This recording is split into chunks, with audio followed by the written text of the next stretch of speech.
Xogħol li ilu għaddej għal diversi xhur fit-triq il-Kaħli f'San Pawli l-Baħar qed joħloq inkonvenjent kbir għar residenti ta' din il-lokalità.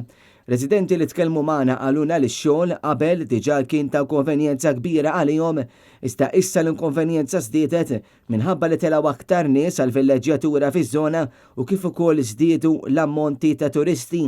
Jidher ukoll li kien hemm diversi hemm fejn ir-residenti ma kellhomx ilma f'dawn il-ġranet sħan sajfin b'sijat twal anki mingħajr dawl. F'kumenti li għaddiet il-Minority Leader tal-Partit Nazzjonalista f'San Pawli l-Baħar Graziella Gallia saħqet li l-insistenza u talba l-aktar informazzjoni min-naħa tal-Kunsilliera tal-Partit Nazzjonalista ilha għaddejja għal dawn l-aħħar xhur fejn minn informazzjoni li wasletilna jidher li x-xogħol fuq id-drenaġġ fit-triq għandu għaddej sal-aħħar ta' Lulju u ma ħafna li l-mentaw magħna li xi drabi fit-triq ma jkunx hemm dawl adekwat u l-barriers ma jkunux f'posthom, periklu kemm għal dawk li jkunu għaddejjin bil-vetturi tagħhom u kif ukoll dawk li jkunu mexxin fit-triq. Din mhux l-ewwel triq li fiha x-xogħol qed idum biex jitlesta b'waqtiet fejn ir-residenti qed jispiċċaw ibatu l-konsekwenzi għan negliġenza u nuqqas ta' pjanar serju min-naħa tal-Gvern.